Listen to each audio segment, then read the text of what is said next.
नमस्कार दोस्तों, बहुत बहुत स्वागत है। तो एक सवाल जो हर उस कैंडिडेट के मन में है जिसने सीटेट क्वालिफाई कर लिया है, और सवाल ये है कि भाई जब सीटेट पास कर ही लिया है तो क्या अब यूपीटेट देना भी जरूरी है।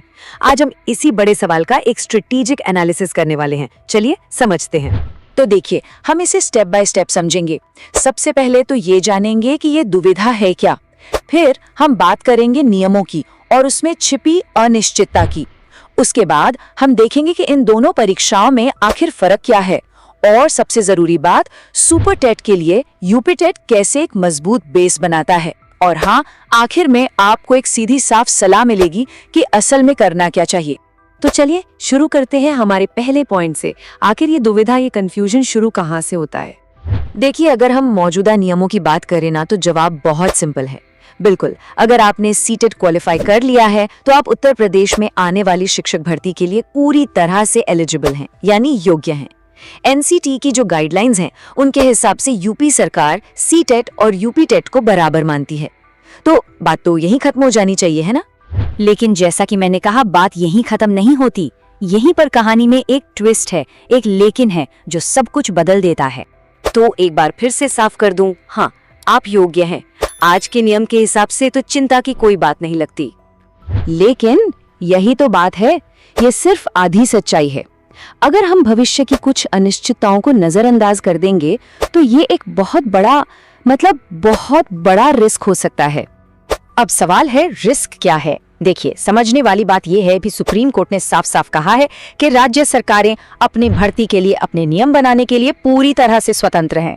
और इसी पावर का इस्तेमाल करके आपको पता है राजस्थान और मध्य प्रदेश जैसे राज्यों ने क्या किया। उन्होंने सीटीईटी को अमान्य कर दिया। और अब उत्तर प्रदेश में जब से ये नया शिक्षा सेवा चयन आयोग बन रहा है, तो ये संभावना और भी बढ़ गई है कि यहाँ भी नियम बदल सकते हैं। तो इस रिस्क को और अच्छे से समझने के लिए ये जानना बहुत जरूरी है कि आखिर इन दोनों परीक्षाओं में, यानी सीटीईटी और यूपीटेट में फंडामेंटल डिफरेंस क्या है। दोनों एक जैसी हैं या अलग हैं? देखिए, इन दोनों परीक्षाओं के डीएनए में ही जमीन आसमान का फर्क है। एक तरफ है सीटीईटी, जिसे सीबीएसई कराता है। इसका पूरा फोकस होता है कंसेप्चुअल अंडरस्टैंडिंग पर, मतलब आपकी समझ कितनी गहरी है, आपकी पेडागोजी कैसी है। इसीलिए इसका पास परसेंटेज भी थोड़ा कम रहता है। वहीं दूसरी तरफ है हमारा यूपीटेट। ये एकदम फैक्चुअल है, मतलब तथ्य, जानकारी, सीधा रट्टा। इसको क्रैक करना तुलनात्मक रूप से ज्यादा आसान होता है, और यही वजह है कि इसका पास परसेंटेज भी ज्यादा होता है। और जानते हैं, इसी फर्क में छुपा है यूपीटेट देने का सबसे बड़ा फायदा। इसका असली स्ट्रेटेजिक एडवांटेज खासकर तब जब आपका आखिरी लक्ष्य सुपरटेट है। हाँ, तो फिर से वही सवाल कि अगर अल्टीमेटली हमें सुपरटेट ही देना है तो फिर यूपीटेट में क्यों उलझें, क्यों अपना कीमती समय लगाएं? वेल, इसका जवाब छिपा है इस एक नंबर में, 40 से 50%। जी हाँ, यूपीटेट की तैयारी का मतलब है कि आपने अपने सुपरटेट के सिलेबस की लगभग आधी तैयारी तो यूं ही कर ली। इसे ऐसे समझिए, यूपीटेट आपकी सुपरटेट के लिए एक मजबूत फाउंडेशन, एक आधार तैयार कर देता है। आपके जो कोर सब्जेक्ट्स हैं ना, जैसे बाल विकास, भाषा, गणित, ये सब तो यहीं कवर हो जाते हैं। इससे होता क्या है, एक तो पढ़ाई का रिदम बना रहता है, और दूसरा, जब आप एक परीक्षा पास करते हैं तो असली जंग यानी सुपरटेट के लिए आपका कॉन्फिडेंस आसमान छूने लगता है। तो इतनी सारी बातें समझने के बाद अब आते हैं सबसे बड़े सवाल पर। आखिर करना क्या है, हमारा फाइनल फैसला क्या होना चाहिए। चलिए अब एक बिल्कुल साफ साफ निर्णय पर आते हैं। देखिए, अब आपके सामने चॉइस बहुत क्लियर है।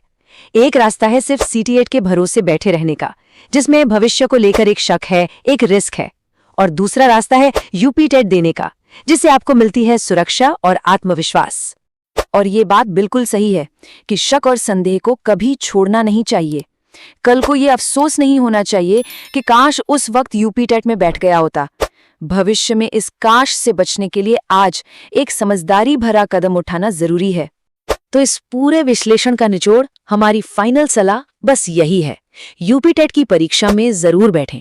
इसे आप एक सेफ्टी नेट समझिए, एक सुरक्षा कवच जो आपको किसी भी नियम बदलाव से बचाएगा। और साथ ही ये सुपरटेट के लिए एक शानदार स्प्रिंग बोर्ड भी है जो आपको सफलता की ओर उछाल देगा। तो दोस्तों, अगर राज सर की ये मेहनत और ये विश्लेषण आपको पसंद आया हो तो इस वीडियो को लाइक और हाइप जरूर करें। और हाँ, कमेंट में लिखकर बताइए, अब की बार मैं हूं तैयार। हमारे टेलीग्राम ग्रुप से जुड़ना और चैनल को सब्सक्राइब करना बिल्कुल मत भूलिएगा। आपका बहुत बहुत धन्यवाद।